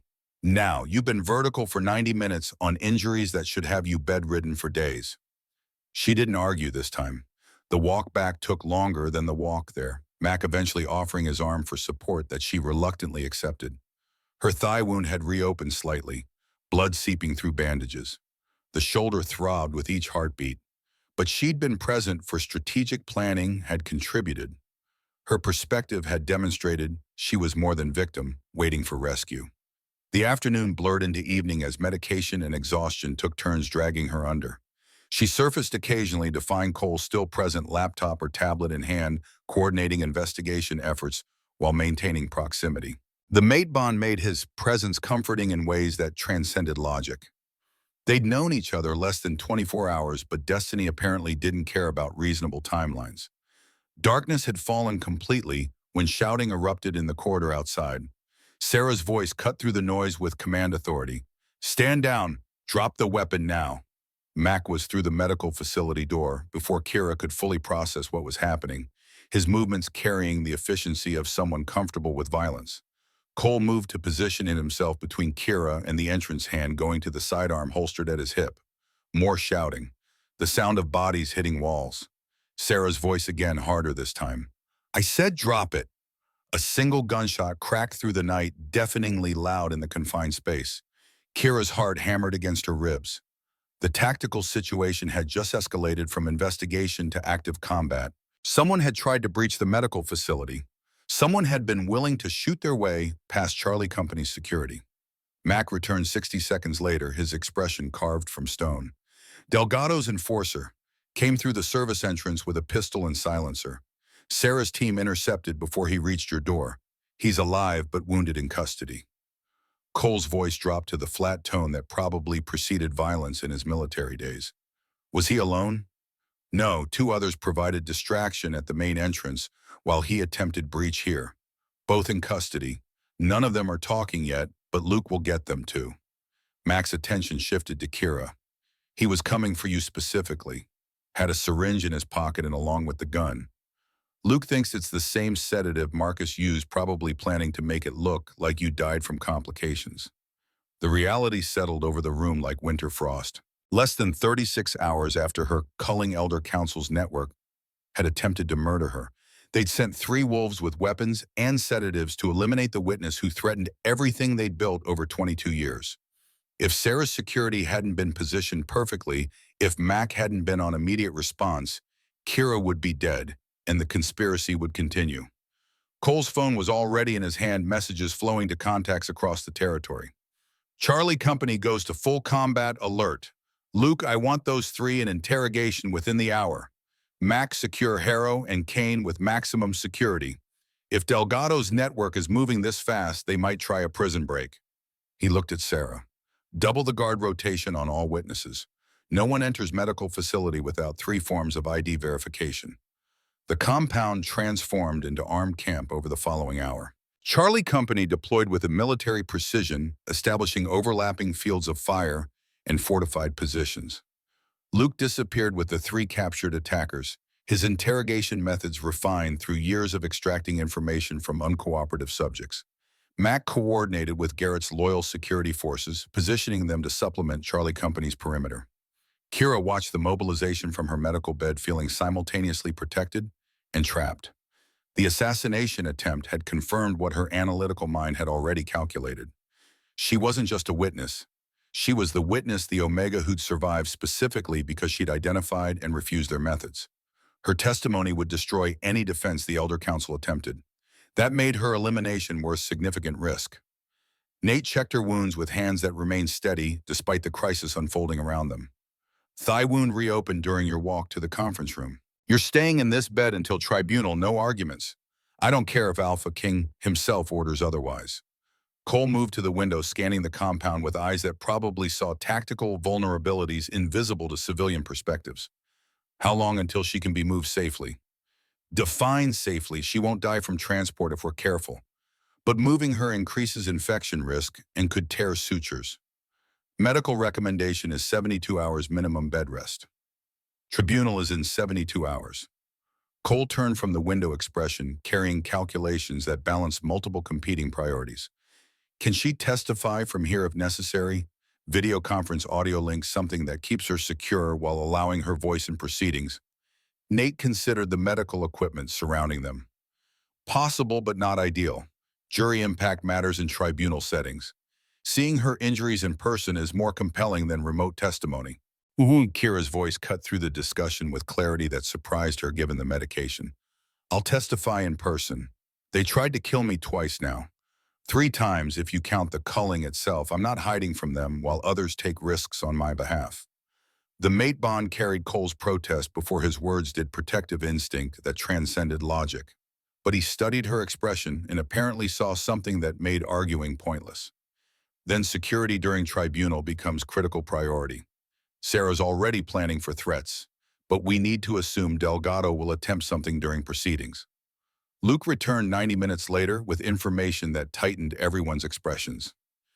The investigator's shirt showed blood spatter that suggested his interrogation methods involved more than verbal pressure. All 3 talked eventually. They were hired by Delgado 2 days ago, paid half up front with promise of remainder after completing the job. Orders were explicit: kill Kira Winters. Make it look like complications from culling injuries plant evidence, suggesting Marcus Blake failed in his medical duties. Framing the healer for her death would discredit his testimony. Sarah's tactical mind processed implications immediately. Smart play if it had worked. We lose our key confession and primary witness in one move. Delgado's location. Cole's question carried the weight of someone preparing to deploy violence if necessary. They don't know. He contacted them through intermediaries paid in cash, never met face-to-face, but they confirmed he has approximately 35 loyalists ready to act on his orders. Former military, current security personnel wolves who believe Elder Council was justified in maintaining pack strength through culling. Mac checked his sidearm with practiced efficiency. That's organized resistance. If Delgado gives the word, we could be looking at armed assault on tribunal proceedings. Then we prepare accordingly. Cole's command presence filled the room like physical pressure. Sophia Reed arrives tomorrow to prep for tribunal. I want her meeting with Kira to review testimony, ensure legal questions are anticipated. Luke, keep working Delgado's network. Someone knows where he's hiding. Mac weapons check on all Charlie Company personnel. If shooting starts, we end it decisively. The next 48 hours blurred together in cycles of pain medication, testimony, preparation, and security alerts. Sophia Reed proved to be a woman in her early 40s with sharp features and sharper legal mind, her questions designed to expose any weakness in their case before defense attorneys could exploit it. She spent 6 hours with Kira, drilling her on timeline and evidence and personal observations until every detail was crystallized into unshakable narrative. Marcus Blake provided written confession that documented 22 years of conspiracy with precision that suggested he'd been anticipating this reckoning. Harrow's journals offered explicit targeting of specific Omegas, his military background evident in the tactical language describing each selection. Kane's medical records showed systematic falsification of autopsy reports, cause of death, manipulated to hide sedative traces. The financial evidence Rachel Winters had compiled demonstrated embezzlement reaching back decades. The case was overwhelming. Sophia said as much after reviewing everything Luke and Mac had compiled. This is the most documented conspiracy I've prosecuted in 15 years. Any competent tribunal will convict on physical evidence alone. The testimony is insurance, but we could win without it. Yet Cole insisted on thorough preparation, his military background demanding redundancy and contingency planning. Defense will try to make this about tradition versus progress. AlphaKing tyranny versus pack sovereignty. We counter by keeping focus on murder and embezzlement. 17 deaths, 2.3 million stolen. Those numbers matter more than philosophical debates. Kira absorbed strategy while her body continued healing with shifter efficiency that still required days rather than hours. The shoulder wound showed healthy tissue growth beneath bandages. Back lacerations were closing cleanly. Thigh muscle was regenerating, though Nate warned she'd need physical therapy to restore full function. By the morning of tribunal, she could walk without assistance, though pain remained constant companion. Charlie Company had transformed the main pack building's auditorium into fortified courtroom. The large space could hold 300 spectators, though Sarah had limited attendance to 200 with security screening. 20 armed wolves from Charlie Company maintained tactical positions. Garrett's loyal security forces provided perimeter control. Exits were monitored, weapons detectors installed, contingency plans established for scenarios ranging from peaceful protest to active shooter. 3 tribunal judges arrived from neutral territories, their authority deriving from the Alpha Kings Commission rather than local pack politics. Alpha Marcus Stone from Wyoming 62 and carrying 3 decades of judicial experience. Alpha Diana Chen from Montana 58 with background in military law. Alpha Robert Hayes from Idaho 65 and known for harsh sentencing in corruption cases. Their presence transformed tribunal from internal pack matter to territorial legal proceeding with binding authority. Kira dressed in clothes Sophia had provided, simple but professional attire that didn't hide her injuries. The shoulder bandages showed through her shirt's thin fabric. She moved with visible care, the thigh wound limiting her stride. Sophia had been explicit about impact. They need to see what the culling does. Not abstract tradition, but concrete violence inflicted on 19-year-old Omega who'd done nothing wrong except be born into pack that weaponized ritual. The walk from medical facility to auditorium required 10 minutes with Mac and Sarah flanking her like tactical escort. Pack members lined the road, their expressions ranging from sympathetic to hostile. Lily Chen broke through security briefly to embrace her, the younger Omega crying with relief and rage. Harold Bishop, in his traditionalist faction, watched from a distance with disapproval that didn't quite become intervention. The auditorium buzzed with tension that silenced when Cole entered with Kira. The Alpha King's presence commanded attention that transcended formal authority wolves, instinctively responding to power that had been proven through 25 years of decisive leadership. He guided Kira to the prosecution table where Sophia waited with the organized folders and tactical legal mind ready for combat. The 3 defendants sat at separate defense tables, each with their own attorney. Nathaniel Harrow maintained his military bearing, spine straight, and expression neutral in a way that probably served him well through decades of concealing conspiracy. Judith Kane looked diminished somehow, the weight of exposure aging her visibly. Victor Delgado remained absent, his attorney entering not guilty plea on his behalf, while the fugitive elder stayed hidden. Judge Stone called proceedings to order with a gavel strike that echoed through the packed auditorium. This tribunal convenes to examine charges against elders Nathaniel Harrow, Judith Kane, and Victor Delgado. Charges include 15 counts, first-degree murder, conspiracy, embezzlement, and attempted murder. These are capital offenses under territorial law. Defense and prosecution will present evidence over the next 2 days. Verdicts will be rendered upon deliberation completion. Sophia's opening statement was surgical in its precision. She outlined the conspiracy without inflammatory language, letting facts speak for themselves. 13 Omegas sedated before cullings, 4 more killed through sabotage. 22 years of systematic assassination using sacred tradition as cover. $2.3 million embezzled from pack resources. 3 attempts on Kira's life during the investigation. The pattern was undeniable. Harrow's defense attorney attempted to frame the elder council as well-meaning traditionalists whose methods were harsh but not criminal. These wolves dedicated their lives to pack service.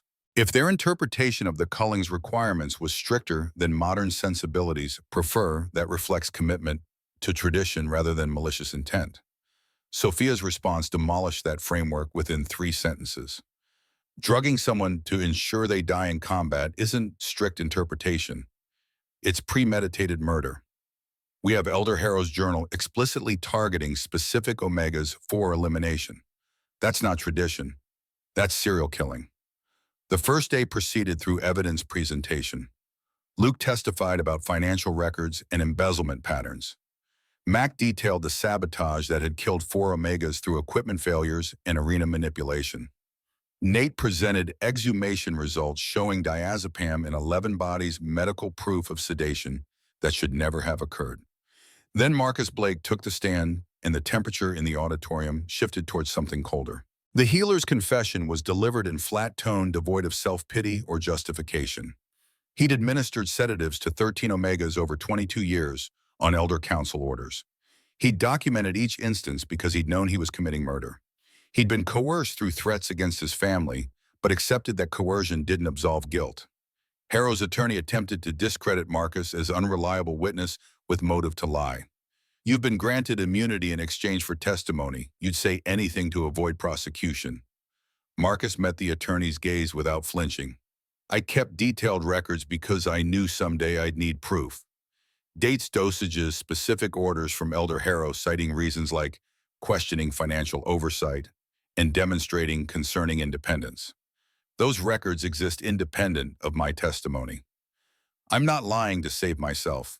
I'm confessing because it's the only honorable thing I've done in 22 years. The second day began with Garrett's testimony. The Alpha described 3 decades of trusting Harrow's guidance, deferring to his mentor's judgment on culling procedures and omega selection.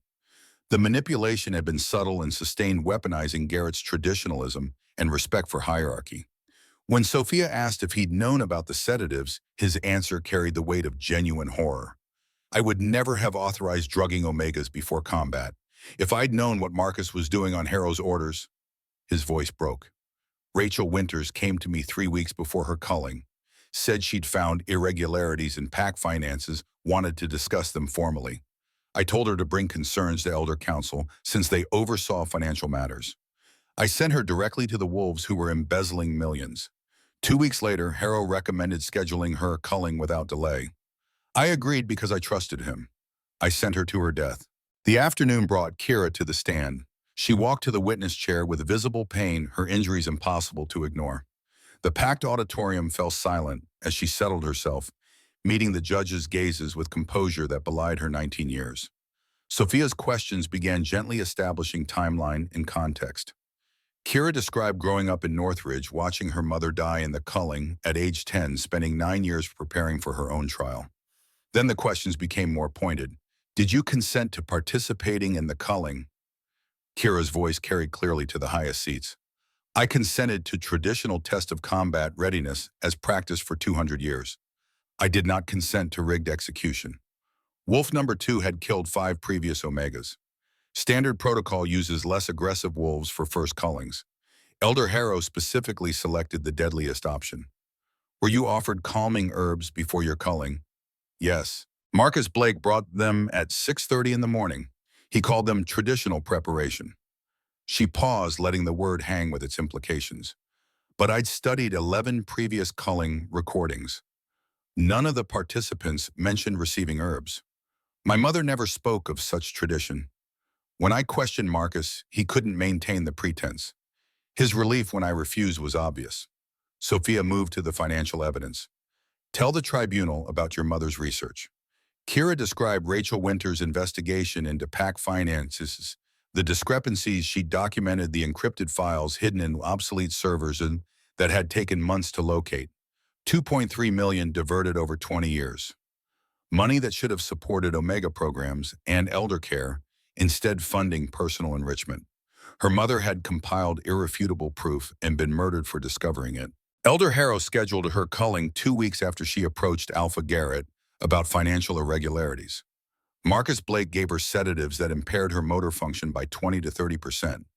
She lasted 9 minutes against wolf number 4 before dying from throat trauma. For 9 years, I believe she died because she wasn't strong enough, but she was murdered because she was too smart. The emotional impact resonated through the auditorium. Several wolves were crying openly. Even some of Bishop's traditionalists looked shaken. The defendant's table remained carefully neutral, except for Kane, who'd buried her face in her hands. Harrow's attorney attempted cross-examination designed to shake Kira's testimony. Isn't it true you've spent years obsessing over your mother's death, that you've constructed conspiracy theory to avoid accepting she simply failed the culling? Kira's analytical mind had anticipated this line of attack. I've spent years studying culling recordings and survival statistics. The mortality rate increased from 25% to 40% after Elder Harrow joined the council. 13 of 15 deaths were Omegas who'd questioned authority or demonstrated concerning independence. That's not obsession. That's pattern recognition. The conspiracy theory was proven the moment Marcus confessed to sedating 13 Omegas on Harrow's explicit orders. You refused the calming herbs. Perhaps paranoia saved your life rather than conspiracy. I refused because I identified inconsistency between claimed tradition and documented practice. That's analysis, not paranoia. And I survived specifically because I wasn't drugged. 11 other Omegas who accepted those herbs died. The evidence supports my conclusions.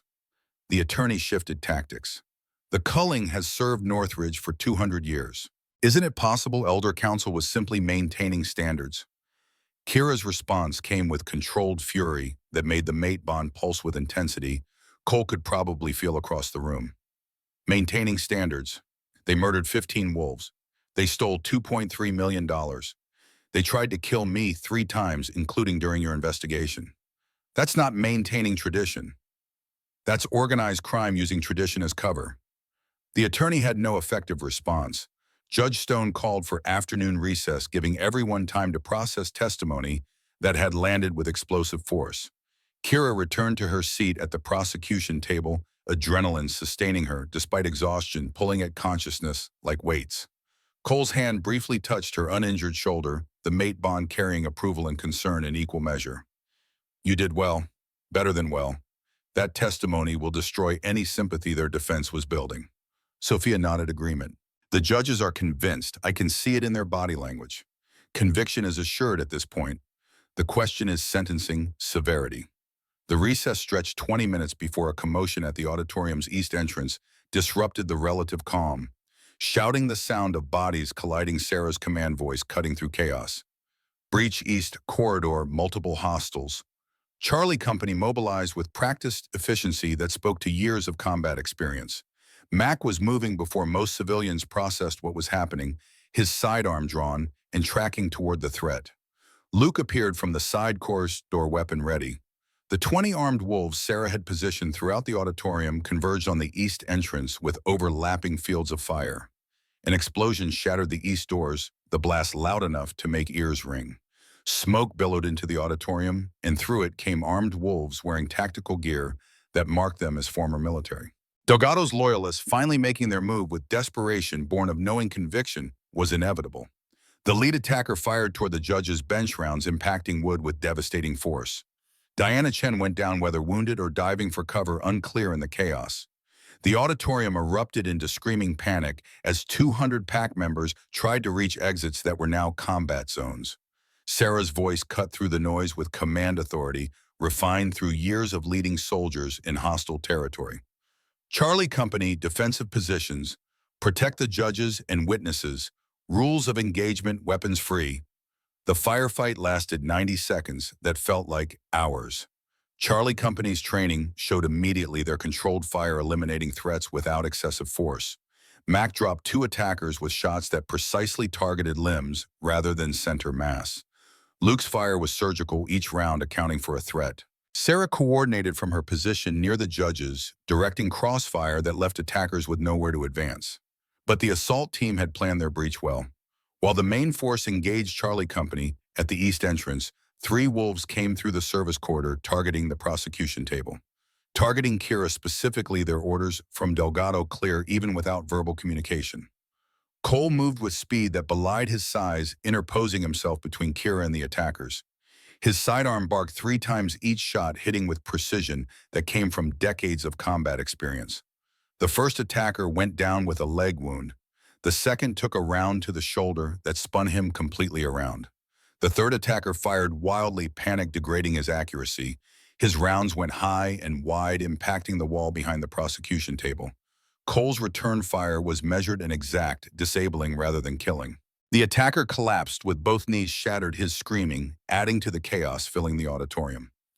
Nate appeared from somewhere, medic instincts overriding self-preservation, moving to treat wounded on both sides. Max secured the east entrance, 4 attackers down and disarmed. Luke's tactical assessment came rapid fire. 15 hostiles total, 12 captured or disabled, 3 fled through west exit. No Charlie Company casualties. Judges protected. Kira secure. The auditorium settled into shocked silence, broken only by moaning wounded and Nate's calm voice directing medical response. Smoke hung in air that smelled of gunpowder and blood. Judge Stone emerged from behind his overturned bench unharmed but visibly shaken. Judge Chen was being helped to her feet, blood streaming from a scalp wound that looked dramatic but not life-threatening. Judge Hayes had taken cover with military efficiency that suggested combat experience. Cole holstered his weapon and turned to Kira, hands moving across her shoulders and arms with urgent care. "Are you hit? Any injuries?" She shook her head, heart hammering so hard it felt like it might break through her ribs. "I'm fine. They didn't get close enough." The realization hit with delayed impact. Delgado's network had attempted armed assault on a territorial tribunal. They'd fired on judges. They tried to murder witnesses in front of 200 PAC members. The desperation required to attempt something that insane suggested they'd known conviction was inevitable.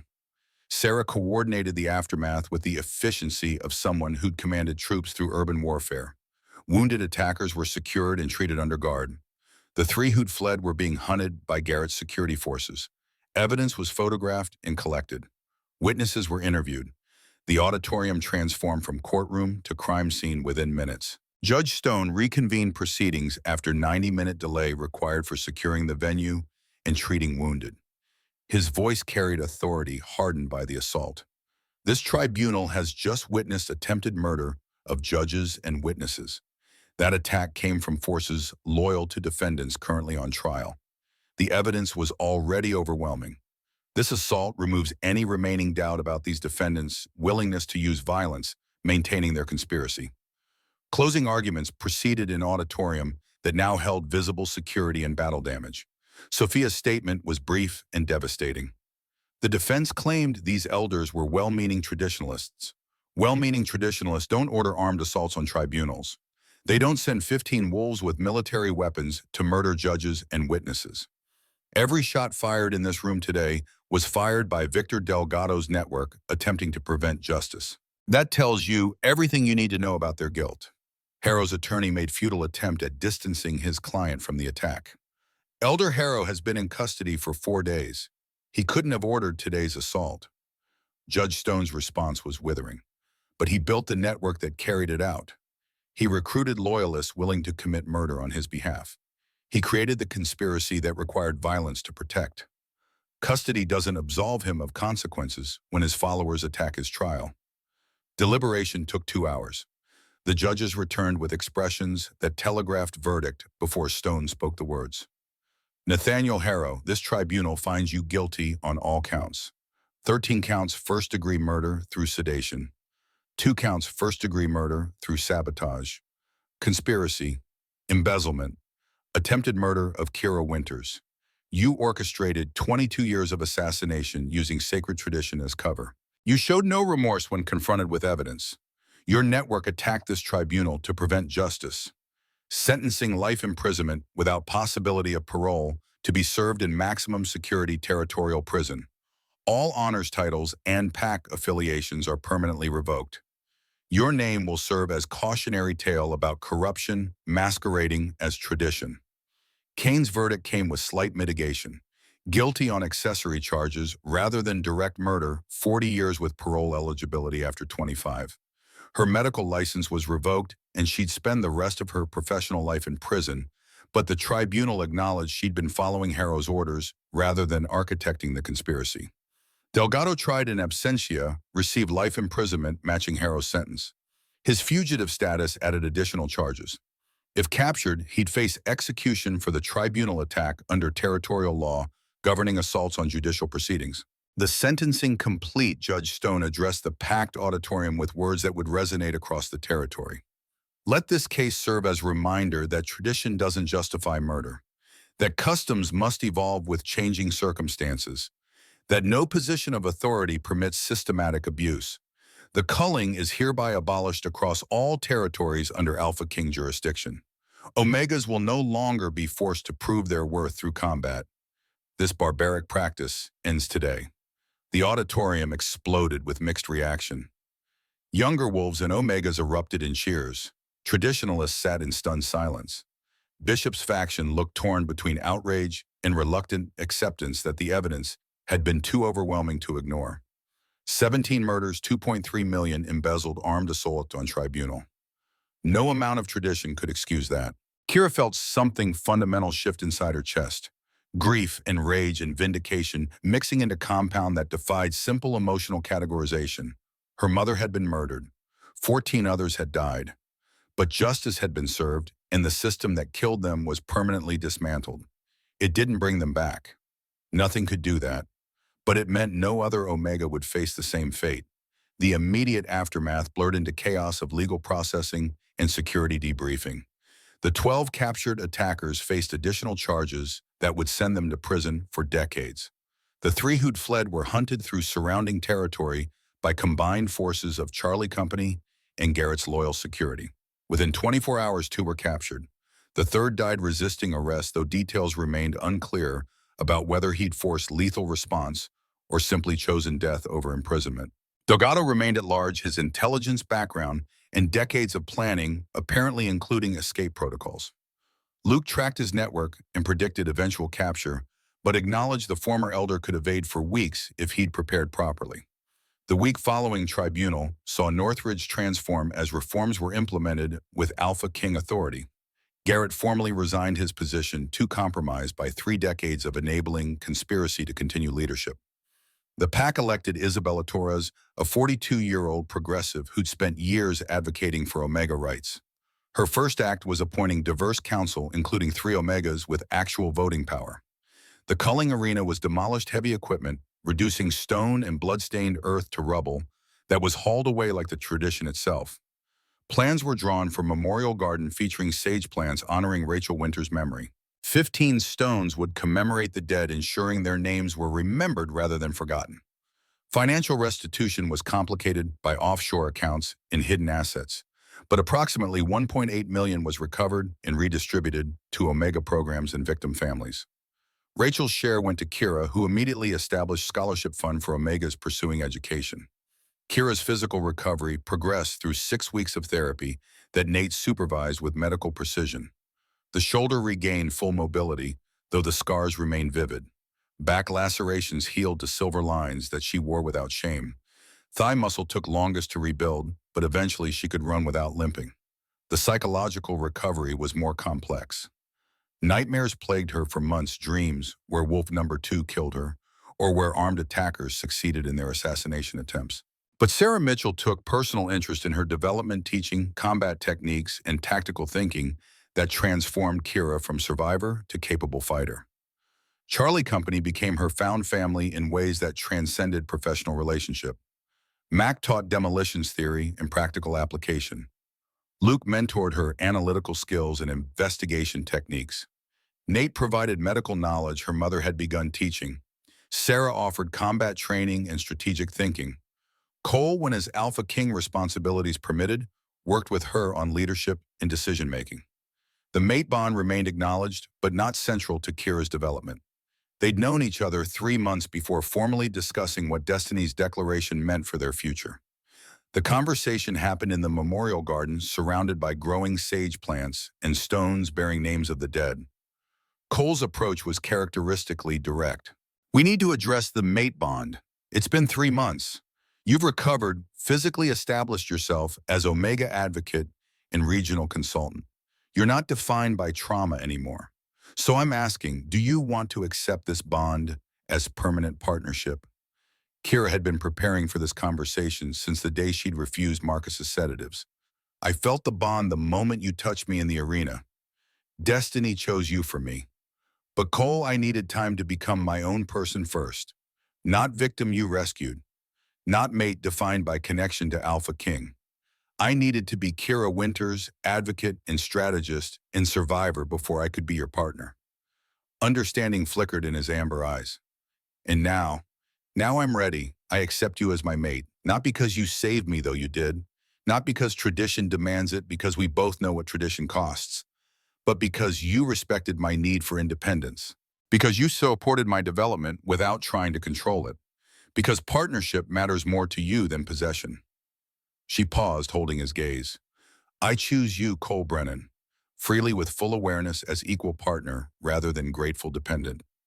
The formal acceptance ceremony 3 weeks later was witnessed by Charlie Company and close friends' intimate gathering rather than public spectacle. Kira wore simple dress that didn't hide her scars, permanent reminder of the price she'd paid for survival. When the mate bond fully sealed destiny, clicking into place with finality, she felt not trapped but liberated. This was choice made from strength rather than necessity. 6 months after the tribunal, Kira stood in the completed memorial garden during its dedication ceremony. 200 PAC members attended, including many who had initially opposed the investigation. 17 stones bore names and brief descriptions. Rachel Winters, healer researcher, murdered for discovering truth. Lena Tran, advocate, silenced for demanding change. All 15 victims honored as individuals rather than statistics. Isabella Torres spoke about tradition's proper role. Customs serve us, or we abandon them. The culling served resource scarcity 200 years ago. It became ritual for ritual's sake, then weapon for corrupt leaders. Ending it wasn't destroying tradition. It was saving tradition from those who corrupted it. Kira's speech came last, her voice carrying across garden that smelled of sage and fresh earth. 1 year ago, I entered the culling expecting to prove my worth through violence. I survived 11 minutes against Wolf number 2 before AlphaKing Cole stopped the match. But the real fight took longer. Investigation, evidence, tribunal reforms. That fight we won together, not through combat alone, but through justice. These 15 wolves died, proving worth they should never have needed to prove. We honor them by ensuring no one else faces that same demand. Your worth is inherent, not something you prove, something you claim and defend with every choice you make. The garden stood as living memorial sage plants, thriving in soil that had never tasted blood. The arena was gone. The conspiracy was destroyed. The corrupt were imprisoned. And Kira Winters, who'd been scheduled for execution disguised as tradition, had become the voice demanding better from wolves who claimed to protect their vulnerable members. Delgado was captured 8 months after the tribunal in Idaho, trying to establish new identity among PAC that didn't recognize him. Luke's network finally tracked him through financial transactions he couldn't avoid. The fugitive elder returned to face justice, receiving death sentence for his role in conspiracy and tribunal attack. He was executed 6 weeks later, the last chapter closing on 22 years of systematic murder.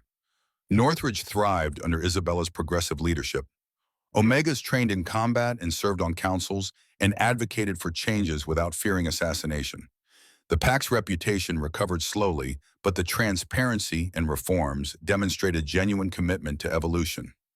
Other PACs across the territory studied Northridge's example, recognizing that tradition without examination became tyranny. Kira spent the year following tribunal visiting other PACs as AlphaKing's consultant, identifying similar problems before they escalated to murder. Her analytical mind and personal experience made her devastating evaluator of whether traditions served legitimate purposes or concealed abuse. She'd survived specifically because she'd identified inconsistency and refused compliance. That skill set translated perfectly to rooting out corruption elsewhere. The final scene came on the first anniversary of her culling, standing in the memorial garden at sunset with Cole beside her. The sage plants had grown tall and fragrant, their silver-green leaves catching fading light. 15 stones stood witness to wolves who died so others could live freely. Cole's voice held quiet reflection. Your mother would be proud. You finished what she started, exposed the corruption she discovered, ensured her death had meaning. Kira touched the stone bearing Rachel Winters' name, her mother's memory forever preserved in granite and living plants. She taught me to see patterns, to question inconsistencies, to value truth over comfort. Those lessons kept me alive long enough to destroy the system that killed her. I wish she were here to see the changes, but I'm living the future she wanted Omegas to have.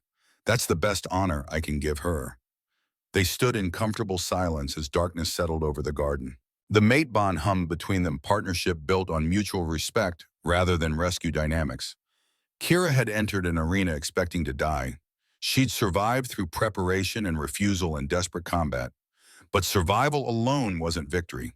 Victory came through dismantling the system that demanded such proof, ensuring future Omegas never faced the same impossible choice.